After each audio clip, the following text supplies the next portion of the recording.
How's it going, folks? We're back, episode 2. Well, is it episode 2 or episode 7? Which way are we looking at this? Because it's the 7th episode, but episode 2 of season 2. What do you think? What will we go for? 7 or 2? I think go for episode 2, season 2. I lost my voice. You don't look like you lost your voice. Oh, I think that voice suits you better. You should see my insides. I really don't want to. I'll give you a look.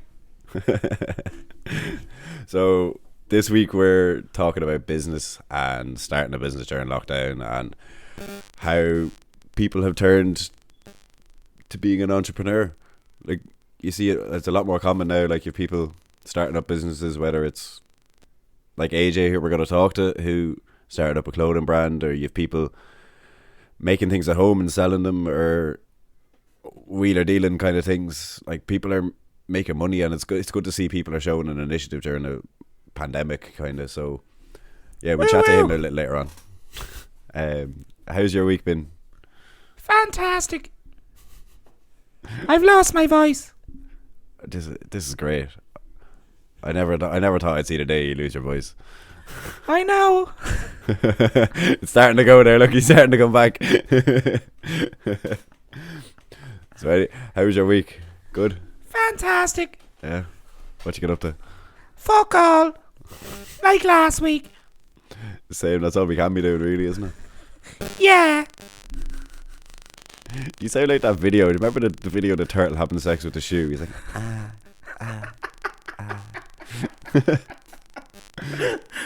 Sminky shorts. I can't do it. I can't do it. Cock-a-doodle-doo, bye. Do you remember that videos? They were fucking brilliant. Tommy's still bad for speed. That was the golden era of memes. It really was. Legendary. Yeah. So. Yeah, so do we have any news? Yes. We do? Yes. You're like Tony the Tiger. It's great. Right. Right, on to a bit of news, right? Roar. 5, 4, 3, 2, 1. The headlines this week. The Suez Canal captain has failed a 3-point turn test. The government has set to vaccine 6 more people in April. Drug addicts are furious at discovery of playground at a heroin hotspot. And Conor McGregor owes €10,000 in late extravision fees. The captain of the Evergreen has managed to beach his own ship in the middle of the Suez Canal, causing a major backup. Let's talk to him now. Sure, they don't teach you that in the RSA. The government are set to vaccinate a whopping 6 people in April. That will nearly double the figures they've already vaccinated. Well, I tell you something. It's better than what VAR Adcar was doing. At least I'm not getting pinched. Local druggies are furious at the discovery of a playground in their heroin hotspot. They just can't get over it. How can I protect you in this crazy world? Crazy world, it's our Been deadly pal, yeah, up the flats. Go on, whacker, you cunt, you. It has arised this week that Conor McGregor owes €10,000 in late extravision fees for renting Fight Club 147 times and never giving it back. Let's talk to him now. I'd like to take this time to apologise to absolutely no one. Extravision is dead, baby, and I'm living. Chomp chomp. I quit my job as a treadmill tester. I felt like I wasn't going anywhere.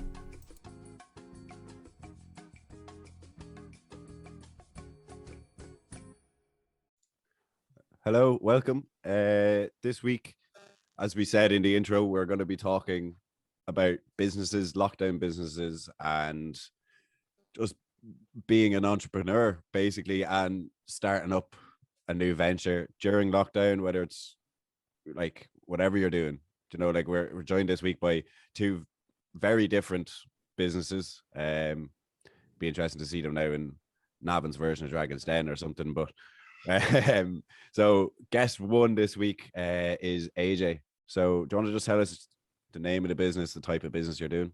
Yeah, sure. So I own clubvoodootribe.com. It's an online retail store. So you've got t-shirts, hoodies, hats. We've got tank tops on it now as well. It's basically it's put around for like all ages. So anybody can buy it, but you've got most of it will situate for the younger audience as well. You've got a lot of young people that love the color splash and stuff. But it's for everyone. Everything is intended to be unisex as well, unless you don't feel you'd be comfortable in a crop top. Me, not so much. So maybe Dan a bit. We'll see how it goes. I'll pull that off.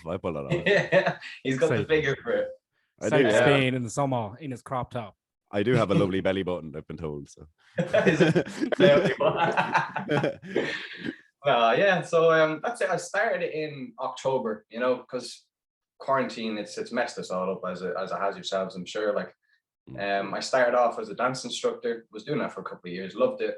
I finally got my own class up, and then COVID said, nah, you're not having that.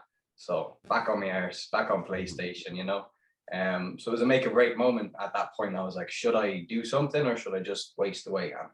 I'm not that kind of person, you know yourself. Like, so I started it in October, just messing about, opened it in February. So I've got a good few orders coming through now.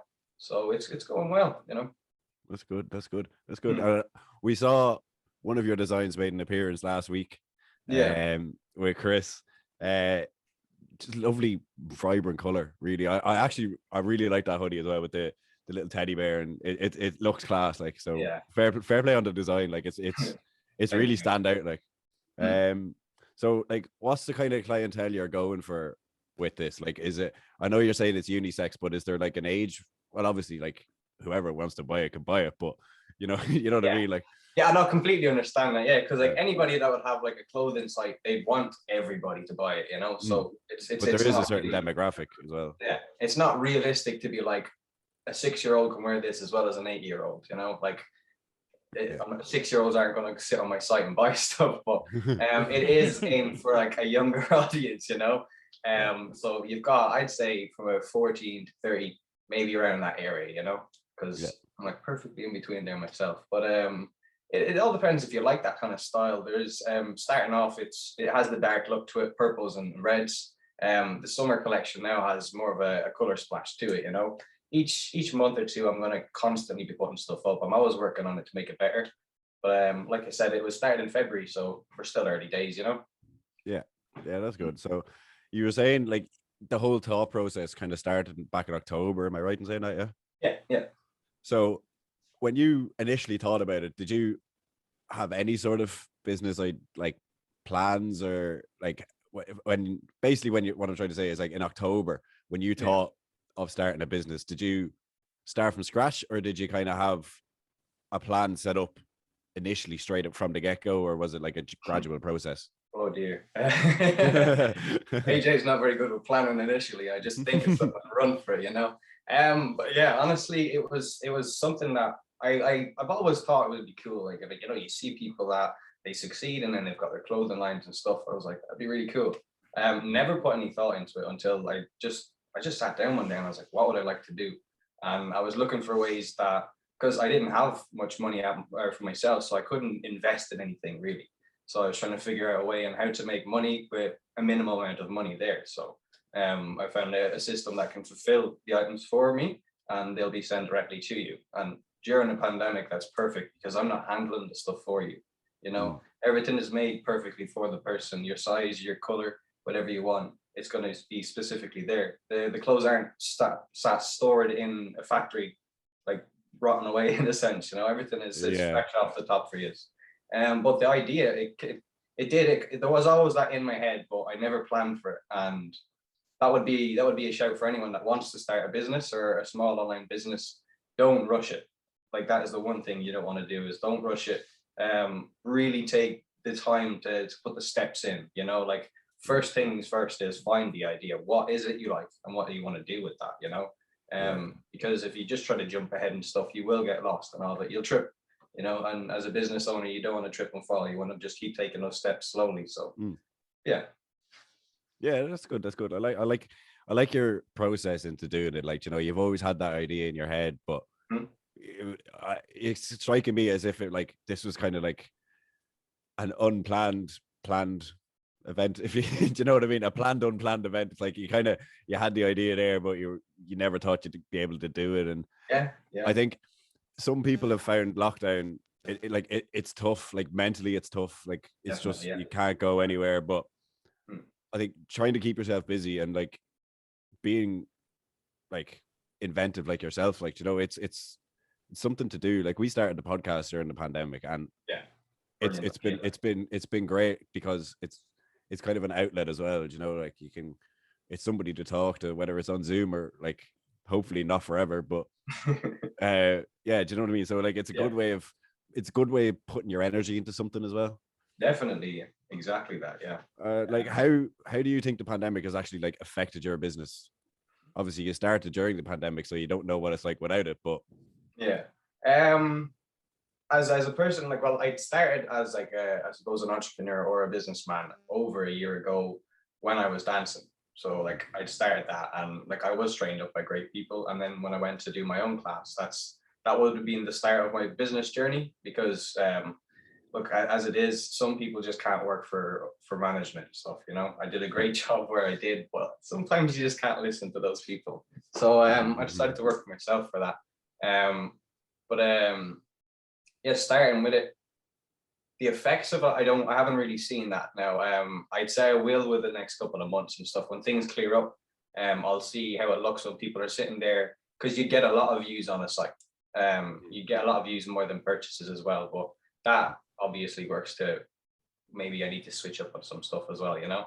But I will know more in the future for how it has affected me. But I think the only thing I've got out of it is a positive outcome, because it's just starting to grow. So I'm not expecting major things at the minute. It's the first of many, if you get me, you know. yeah. That it's good though. I like the designs, and sometimes you just can't beat like pure like non-label to say like, obviously, like I know it's getting there, it's starting there, but you're not buying these like Nike, Adidas. Like, that's exactly it. I've got t-shirts not buying all there of this, for like 25 to 30 euro, and it's the same quality as a t-shirt you're spending 70 euro on, because exactly. it has a certain logo. I won't put a logo. It has a high brand logo, you know. Yeah, can we beep out what I said there a minute ago just for copyright, right? Yeah, no, like it's good to see, like, and I've seen a lot of people starting businesses and they don't really take off. Yeah. But yours seems to be like getting a slow like progression there. Well, not slow, but like quick enough. But you know what I mean? Like it's steadily going along. Like, Surprising. Yeah, no, I completely agree with you. Yeah. I'm kind of surprised at the whole process. You know, when you put your mind into doing stuff like that, you're like, this isn't gonna work, you know. How is it gonna work? But I ignored that thought and just kept doing it. And now every day I get an order. Like when I would get an order, it makes me happy, because I'm like, okay, someone appreciates what I'm doing. What I find interesting about the whole concept of your idea, and I same with Dan, I'm a fan of the t-shirts and the whole lot, big fan of the jumper that Chris, who was on with us last week, was wearing. And I wouldn't wear jumpers. Dan would tell you I'm a jacket man. You'd never find me in a jumper. Jackets or band t-shirts. That's all I've ever seen. Band t-shirt at the minute. Yeah, like some people call it a big leap from being a dance instructor / teacher to go into the clothing, but the two of them kind of join together, because like the style, you know, is a lot to do with any good kind of dance group, dance routine, anything like that. And I just think it was like a hand in glove kind of fit with the two. So would you be looking at, when things open up, to go back into the dancing end of things, with also incorporating your kind of style and input and clothing range into it? JP, the sidekick here. Yeah, 100%. Yeah. I'm always planning on, like, whatever I create, I will eventually bring it together, you know. I've danced 11 years, so I'm not going to give up just because of a pandemic. So I haven't trained inspirational, you know. I haven't trained in a while now, but I'm coming back into it, you know. The drive is back. The site and dancing, definitely, because with like I'm a hip hop dancer, so with that, it's not just a dance style or music, it's a culture. So when you put that all together, a lot of it does matter with how you dress. You know, like it's not about what people think about how you dress, it's how you feel yourself. If you feel fresh, you're going to be fresh, you're going to act fresh in that idea, you know. I will pull it more towards my my dance class as well, so I can change the logo, make them work together. But 100%, I will definitely be doing that. Competitions and futures and stuff and showcases, they'll always be the product on the side, you know. Yeah, like I find like we've been involved with music myself and Dan as well. Like some of my favorite bands, like as well, like Oasis, the Beatles, they all dressed a certain way. And it's the same, I think, when you incorporate dance, like, you know, think of the big dance groups of the last like 20 years or whatever, like, and any of the big dancers, they all had a certain look about them. Exactly. And people are kind of drawn to the look as well as the, you know, the product in a kind of sense, with the product being like the dance routine or the song a band or an artist to put out.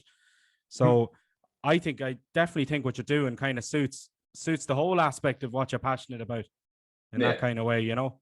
Yeah, definitely. And like, I think I also have to say, like, it's not just the dancing and the clothesline. Like, I've heard the man rap as well, so we kind of it's a bit of a triple track going on here as well. Like, we have an Avon rapper on the scene. An Avon rapper, yeah. Gas me up. He's like the Nav and Biggie, like. Oh shit. AJ Smalls or AJ Biggie, I don't know. No. AJB or something, I don't know. AJ not so tall. The notorious SMALL. I was working off AJ flows, but we'll see how it works, you know. Well, you can start a tribute act, like, I don't know, Ajax, Tupac tribute, I don't know, like, you know, Californian Love, you know, I don't know. Yeah. No, I think I do have a bit of the old school vibe. California Love, Claremont Love. Yeah.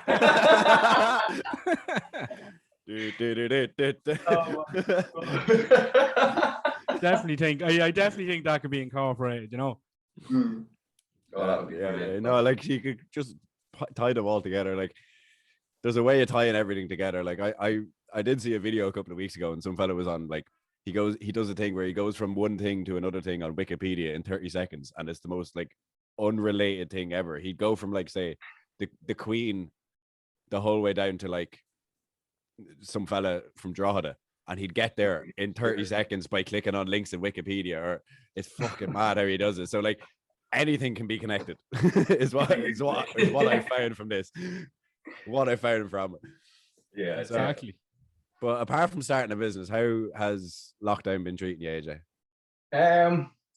We can be completely honest with this. It's been horrible. It has been a terrible journey. I'm a person that clearly likes to move and get out and about, you know. A dancer, I'm like full of worms. I have to move, I have to do something. That has been a big, like, negative thing on me. It's dropped, in a sense, confidence, self-esteem. All of those things can really drop. I've become more anxious with certain things as well. Like, even going out to a shop, I feel like myself kind of changing my mood because I'm with other people. And that's something I had to sit back and think about, you know. That's the effects that's happening to everybody. And unfortunately, not everyone can really, like, realize that, you know.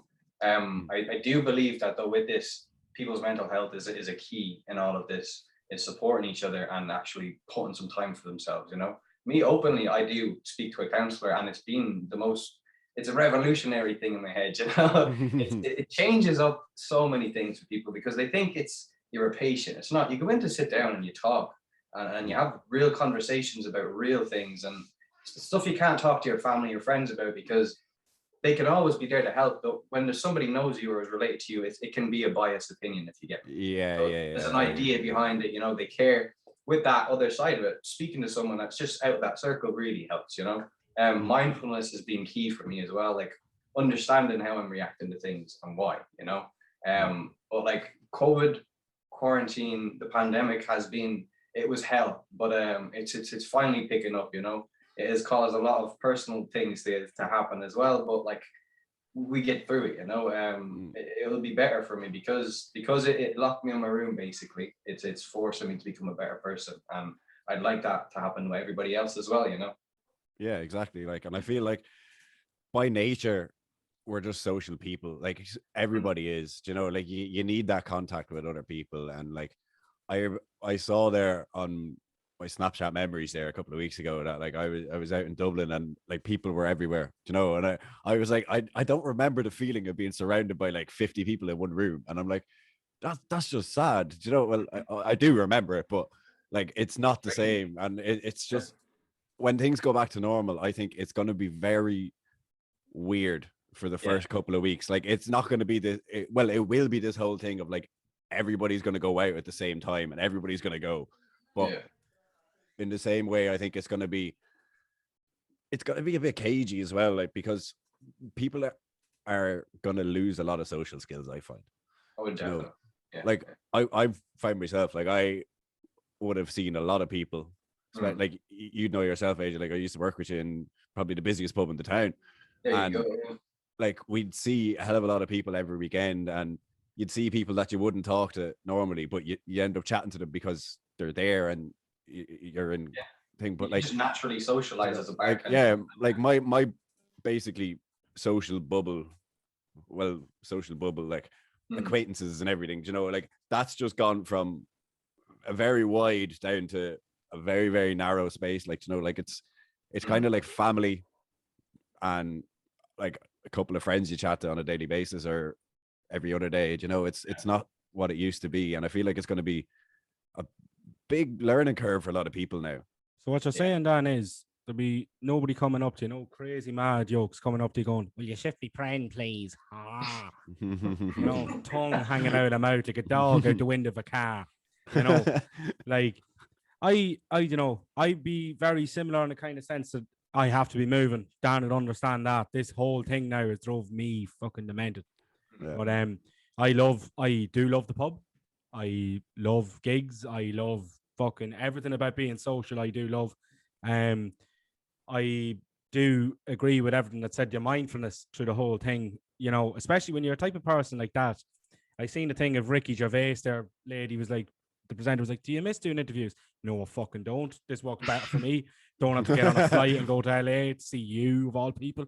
You know, it like I just find like there's people like that. Obviously, Ricky Gervais does love doing them things. He's just taking the piss. But like there is people like that. But yeah, I think it'll be a strange happening when it does happen. God only knows when that will happen. But hopefully not too long. But I do think, yeah, I agree with all of what you said, like the mindfulness thing, talking to someone that you wouldn't necessarily be family or, you know, I always find I've done it in the past. I've talked to counselors and all that as well myself. And I find it's very relaxing in a kind of sense that you're talking to someone, you can say whatever the hell you want. It's not going to be said outside the room, which I found, you know, fulfilling in a kind of sense. It definitely is, you know, and that's a key for that. Like you go in there and you tell them, and they're not going to bullshit. They're not. You know, whatever's on your mind, whatever you say. If you think something, or you could be thinking about something the wrong way, they're not going to go with that. They're not going to just let you do that. They're going to be like, well, you need to take this. This is what is going on here, you know. But like the chats with mine, I feel like we're nearly friends, but I know we're not, you know. But like that's how we can become up to them, you know. It's very fulfilling when you know that you're completely confident in what you say. You don't have to worry that anybody else is going to have to be listening in or they're going to tell people, you know. And it's not even about dropping off a conscience to them. It's just bettering yourself to understand yourself as well as key to it, you know. Like what I found when I was talking to a counselor was you're in a different headspace as well. Like, you know, like it's all well and good saying, right, talk to your mates, as you were saying earlier on. They're going to have this biased opinion, but I feel like you yourself are kind of biased towards what you're saying as well. Like you're being honest and you're being brutally honest, but I feel like you're more brutally honest with a counselor because you know they know absolutely nothing about you, how you got to that point, whereas your friends do. They know, they've seen everything, you know, they know it all already. It's like kind of when a guard stops you, you know, and they ask you every question under the sun, you know. It's like, where'd you piss last? You know, they need to know. They need to know where you pissed last. And that'll tell you, you know, to get your DNA. That's why. Yeah, to get your mind, you know, your mindset. Why'd you piss there? You know, that kind of way. You know, it's for that simple thing they can't assume, isn't it? You know, they can't assume of you. Yeah, so. I think people make that mistake as well, though. Like when I went in, like I was only in with the councillor, like it was a short space of time in Jigsaw and Avon, a great place and great people in there. But when I was in Jigsaw, like yeah, I found it hard. Like, and I found that the problem I was having was a problem that I was having for a long while, and I'd already went to my friends, and you know, and I felt that if I did it again, it'd just be like, oh Jesus, not the same shite again. Like, but I found when I went and I had that like room with the other person and could speak my mind in a kind of sense, that it gave me the tools to get through other things that have happened since. And you know, people are asking me like certain things happened over the years, you know, that you know had a major effect on me as everyone else. You know, lots of things happen over a certain amount of years. But I find even if you go once to a counsellor, you know, you might never have to go back because they give you the tools to deal with, you know, problems that arise. And I found that a great thing, you know, because you do get asked, you get, you know, and I hate the thing of, you know, the assumption that there's a problem with, all right, I'll ring Bob there down the road there for a bit of counselling there, you know, we'll send you in, you know, you'll be grand coming out, lad, you'll be 100%, you know, but people don't understand. People don't understand that's not how it works, you know. I wish it was that easy. Yeah, honestly, everyone would be so good. It'd be very handy. Like you have that end of it, and then you people who don't want help, of course. Yeah. Even though they, you know, but there's that end of it, and I could talk about that end of it from now till kingdom come. But I think people who talk about that end of it, it comes from experience. You know, people get pissed off at that end of it, and people say they need help and they won't get it because they've already went and got the help they wanted, you know, or needed or whatever at the time. Which I find, you know, that can be annoying, but that's a conversation definitely for another day. You could do. You could talk for an hour or 2 hours on that, you know. Yeah, that's it. I think it's as simple as when it comes to going to speak to somebody, you have to be willing to want it. You know, you have to want the change and to improve who you are. You don't do it because someone's telling you to do it. You don't do it because, oh, if I don't sort out my problems, I'll lose my friends, this and that. First of all, they should be understanding if you've been open to them, you know. Like I've always been that person with my friends. If they've got issues, I'm there for them, vice versa, you know. But there comes times where like when people can be negative about it because they've been there and they withheld themselves. If they're counselors, they're not mind readers. They can't tell if you're lying, you know. Some people might go in and withhold some things because they just don't want to let it out. And then a couple of weeks or months later, then they've left and they're like, that did nothing for me, you know. And that's where you get that negative feed off it, you know. But like make it into a Jeremy Kyle kind of show, you know, a nav and there or something, like get a polygraph up and, you know, what's wrong with you? I don't feel good. You're fucking lying. You're lying, Sierra. You feel fucking great. You're after having 10 pints. Like, what is wrong with you? You know, like you're sitting there and like in P. Clark's or something in the smoking area next to Jeremy Kyle arrives in, he hands you an envelope and you just open it. It's not my child. Woo! It's like go over to like a lad and a girl in the corner. The lad is trying to chat him up like, right, is this a shift and drift job? To the lad, no, it's not. Liar. Well, I'm in it for the long haul. You know, like it, but like you have to kind of see the humorous side of it as well. Like but no, the mindfulness end of things through this whole thing, like people in the arts, kind of, you know, they're the people who've been hit the most when you think of the pubs, the clubs, the venues, all that sort of stuff. And then even first to go, last to come back, like exactly. And it's just it's refreshing hearing that kind of thing as well, the mindfulness end of things, because like as I said there was a long time there I do a lot of music. We only got back to doing music there recently. Dan knows how happy I am about that. And I haven't heard the fucking end of it. You know, but like it's stuff like that. I'm happy or happy at all, but Jesus Christ. Shut up, like but like yeah, like there's that stuff as well. Like, but like even with music, there's recording, there's live gigs. I wouldn't be a major fan of the recording end of things. But now I've taken more of an interest in it because the thing I love most is not there at the moment, which is gigs. So like, you know, you take interest in other things. I'm majorly interested in recording now because there's no gigs, like, and I hated it beforehand. I thought it was the most boring process you could possibly go through. But like, yeah, it's like changing yourself up and kind of finding things that, you know, you can do and will make your time feel worthwhile, as opposed to, as you said earlier on, sitting on the PlayStation all day, you know, you're not really That's getting nothing done. You're just making your eyes tired, you know, Yeah. in that kind of sense. And if you really don't have anything else that you could possibly do, just fucking stream the games at least. Make some money off. Set up a I Twitch contemplated. account I was there. like, you know If what? you're really that bored. I'm wasting that much time. I might as well start streaming. Sure, couldn't be at it. That's when you know you're like, shit, I need to do something. Like, Yeah. Oh yeah, once you get interested in streaming, you're like, I need But a no. fucking job right Yeah. now. it's all well and good, like streaming it.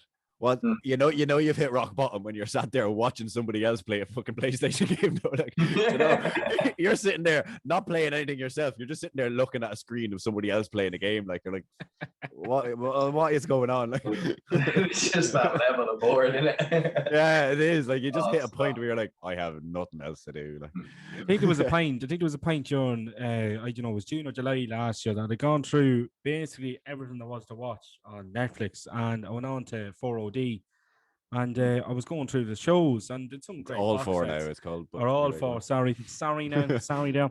Four but OD, man. Jesus, you're living in 2012. Come on. I'm an OG, man. But I was looking through the shows, and I was like, geez, I quite fancy, binge watching Four in a Bed. Like, that's how boring it got at that stage. Like, and I watched it.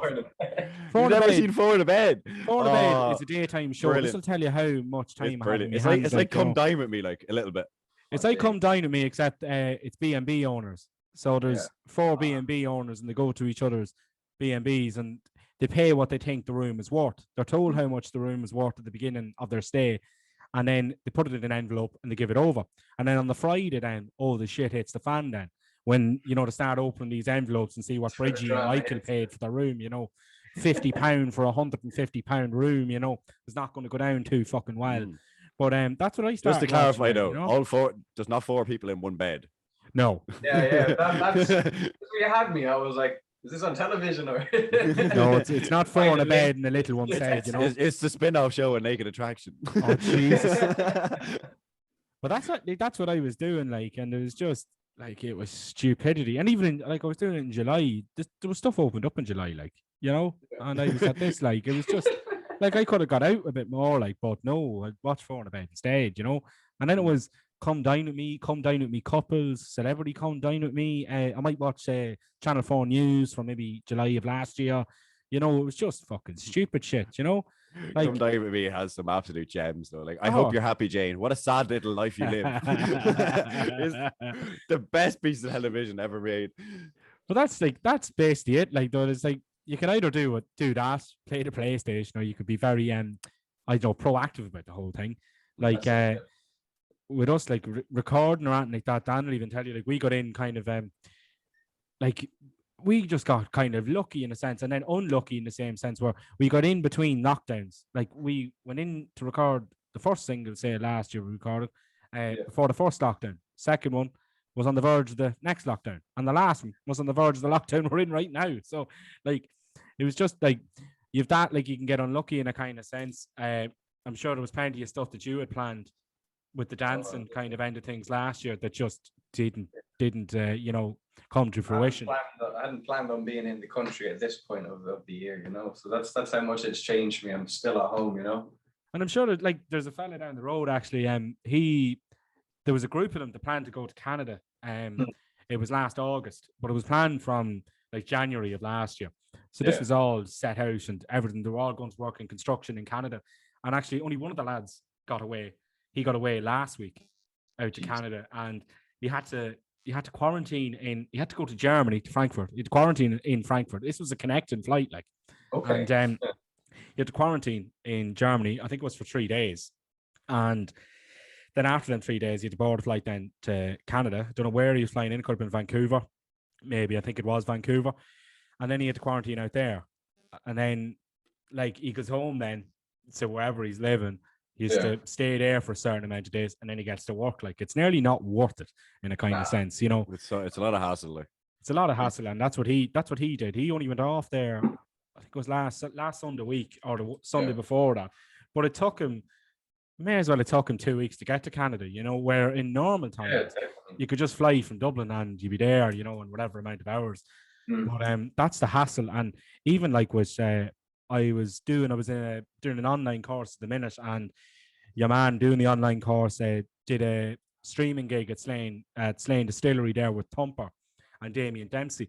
And like, I just couldn't understand how it went ahead, to be honest, because there's that many fucking members of Thumper. Like, I think there's 7 or 8 members of Thumper. Yeah, like 2 drummers. Like you're like, How big is the stage? is it necessary? Like, lads, It's come on. like, it's just it's nice to me, like, but some people like it. But like, he was explaining how it happened and all this, and they had a lighting problem because it was during the day and they had to have things open, so they couldn't cover the windows for the lighting to be perfect, and all this sort of shite. That a COVID officer, all this sort of stuff. Video has been done in a room parallel to that room or whatever, and it was just a mess. Like, and like, that was with a band, and they only had an hour or something to prepare beforehand, so it was basically straight in, no sound check, and just straight into a gig. Like, not a proper gig, I don't think streaming isn't proper anyway, but it's the best we got at the minute. But like, even like him talking about that, like, if you were to go and do like a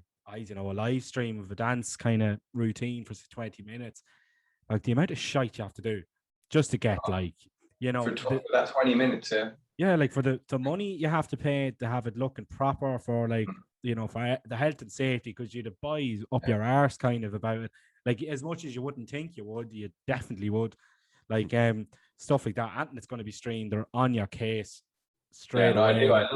I love that you brought that up, because we're all artists in it. Like, I dance, user musicians. That's the thing that people don't notice behind closed doors, is when they try hire us or gig us apart from us having the stream now. They don't think about how much work we're actually putting in.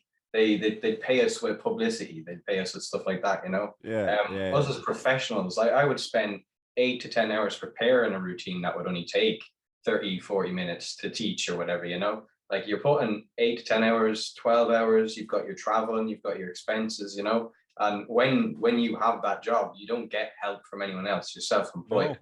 It's all like, of that money that's earned is for food, for sleeping, like, so. Like, I don't know whether anyone has ever said it to you, AJ, about doing a dance routine or whatever. Like, and you go, they hate to be asked about money. Money is a thing. Not every promoter. There is some great promoters. I'm not going to name the bad ones, but I'd always give a great point out to Dave Allen and Whelan's, who's always looked after bands. But like, you ask the money question, and they're kind of like, we're coming up from, like, we're based in Gippsland, so between Navan and Kells, it takes about 45 minutes to get to Dublin. So like, it's costing money, and like, the minute you ask the money question, you're the biggest bad guy in the world. You're like, do you know how much money I'm putting in and all this? And it's like, do you don't know how much preparation we're putting in and how much money we're actually putting into this ourselves? There's no real there's some great people out there now, as I said, Dave there and Whelan's and a few others, like, that really they look at the band end of things, as well as looking after themselves. Of course, they have to do that. But like, even like the expenses thing, like, a lot of artists wouldn't mind if it was, you were told before you go, it's just an expenses paid thing. Which exactly. is fine, which is like, as long as you know that, then you can go yes or no.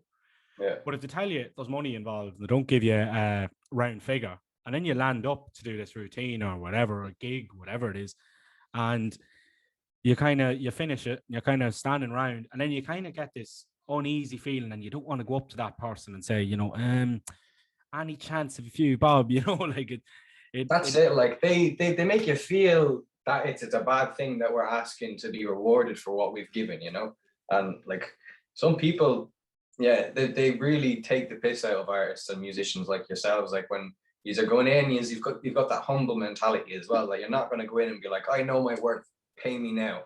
Once they don't see that, then they're instantly already trying to take advantage, but that's how promotion works, I suppose. They're trying to make as much as they can, but it doesn't work for the people that actually have the skill, they're the ones that should be, they definitely we all deserve to be paid what we're worth. And I think that is a key for artists and musicians, is to know your worth as well. Don't cheap out on anything. Don't give your art out for too little, Exactly. I was told that by a dancer before years ago, and I implemented that as well, so it's kind of down to there is a fine line as well. Like, you don't want to like sell yourself too short, but you also don't want to be like coming across as like a dickhead basically asking for too much, you know. Yeah. Like for me, I'd like my own worth to be like 10 grand an hour, but you know, it's not gonna happen. So we have that with the personal worth, and then we have the realistic worth. You know? Yeah. It's like what Guy said the other night on it was a music course with hot press anyway, just so people know what it was. And there were some very good people on it. The man who signed or brought you two into the first studio was doing the lecture, and Jackie Hayden, what he said was he doesn't understand musicians, and this applies to dancers or anyone in the arts, why bands say or anyone like that turn around and go, oh no, we don't do it for the money, we do it for the fun. It's like, well, then you're liable to get absolutely fucked on. Like, you're going up there and they're like, great lads, we get a free gig out of these boys, you know, to like a pub, a venue or whatever. And you're just standing there, you're like, and I think it's the same bands that kind of, or the same acts that kind of, you know, they kind of drink themselves to death on the night. The same guys who don't get any money from the gig, you know, or don't even get a free drink or whatever. There was a place in Navan, I remember, was a great place for them. They wouldn't pay you. And we were asked to play it with the former band to play it numerous times. We were like, well, what's the pay? Like, says, well, you don't get paid. So what do you mean you don't get 3 paid? cans? Yeah, you get 3 cans. Dan knows what I'm on about. Like, you know, it's yeah, you know exactly. As soon as they say you get paid in 3 cans, if you're from Navan, you know exactly where it is. Like, yeah, like, you know, like that's what we were told. Like, and like that was that place. Like, and we played it once. It was a favor. Like, you know, I was as a favor. We supported this band in it, and like you get, like, at least you're getting 3 cans. But some place in Dublin, like we did a yoke and Drogheda there when we were doing the cover scene and cover band scene, and we were promised €300. Went to the gig anyway. Went well prepared anyway, and we were coming from Dublin after doing recording that day. Went up to the gig, played the gig. By the end of the gig, we were told that we needed a sound man, so we brought a sound man with us, and the sound man was going to cost 120 quid, which was cheap for a sound man because you could pay any money for a sound man. And he came up anyway. He drove from Cavan to Drogheda, like, and that was a lot of driving for him. So we arrived up anyway to set up. We were told we didn't need a sound man. So our sound man was left standing at the bar doing nothing. We still had to give him money for, like, he said he didn't want the 120. We gave him the money for the petrol. That was 100%. We played the gig. It started off grand. It was a decent enough crowd. But as you get it, if you're in a bar in Navan, like what would you call it? A pre-drinks kind of bar, maybe the Central, for example.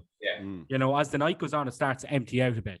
You know, this was this kind of bar in Drogheda, and people were starting to head down to Fusion, starting to head down to Earth or wherever the hell they were going. So by the end of the gig, we were playing to the 2 barmen, the sound man that we were told, you know, wasn't going to be there. And then I think one of the lads' girlfriends. So like, it was just horrible. And then your man came out then, and the biggest kick in the teeth, he goes, I can't pay us the full fee, lads. You didn't advertise the gig. We did advertise the gig, all that stuff. They didn't advertise it. And there was no crowd here, is what he said. So he gave us, out of the 300, he gave us 150, which out of that, like, the petrol probably cost 70, 80 quid for the day because we were up in Dublin, maybe more, you know? So, like, that's an example of getting kicked in the teeth, like, you know, and people take advantage of you in that kind of sense. But I do think when it does come back, I think people have to appreciate the art more. Like, you know, great, like, these venues are wonderful. They're, like, sure, there's venues that, you know, the 3 of us now love and all that. And, you know, if it ever shut, like, you know, you'd be heartbroken. You know, it's the same way with bands or dance artists. Well, if they broke up, how would you fucking feel, you know? You know, there's bands and there's artists and there's dancers and all that breaking up. And the main reason is lack of money. You know, there's no money in it.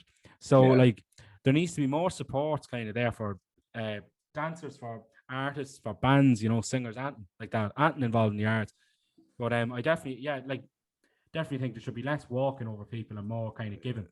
I think a good thing that's come through now, just as we were talking about all of this, like, to get back to the main thing we were talking about, which was the business. I think that ties in nicely with, like you're saying, like, there's not supports there for artists. Like AJ, yourself, you're a dancer. Like, you've turned now to a clothes company as like a new form of income to kind of help progress you in other ways. You know, like, kind of a double up.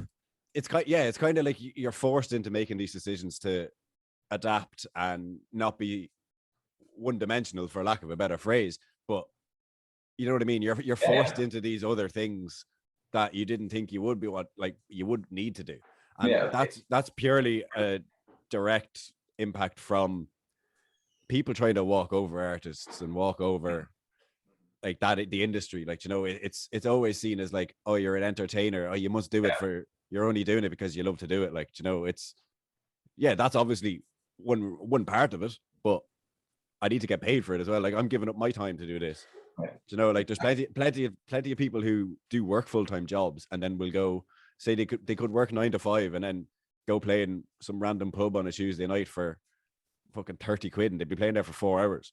You know, and like, you get paid fuck all. So like, it's at the end of the day, it's a hard slog, but like we have to find things to do. And I think you setting up your business it's fantastic to see, and it's good to see young entrepreneurs. Like, I know you're saying young, like you're the oldest of the three of us here, but I just dipped that in there. I just shaved too to make sure I look young.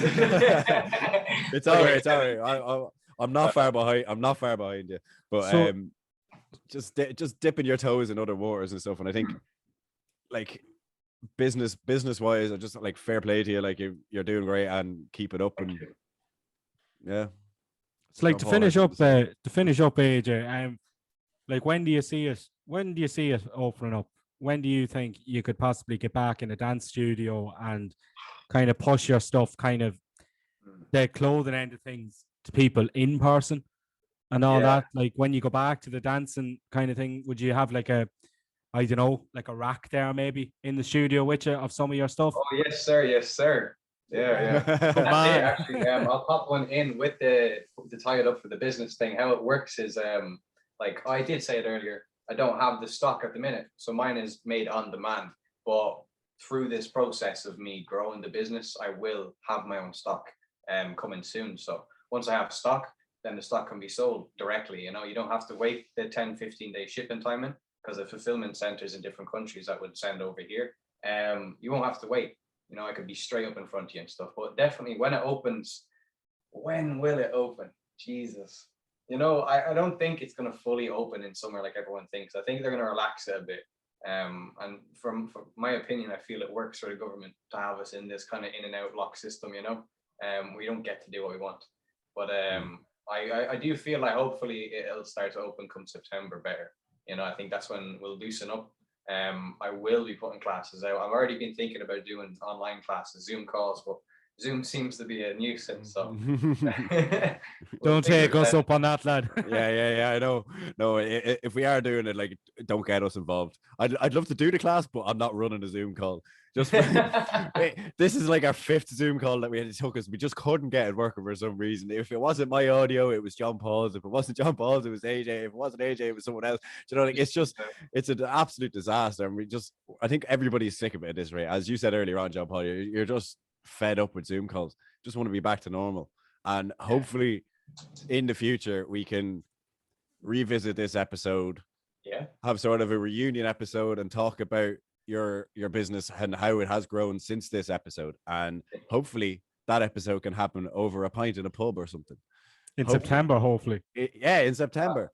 We'd love that. Yeah. You know what I mean. So I just thanks for coming on, AJ. Been a pleasure talking to you. No problem. Everybody, we'll leave a link down below, so check out Club Voodoo Tribe. So cheers, thanks a million.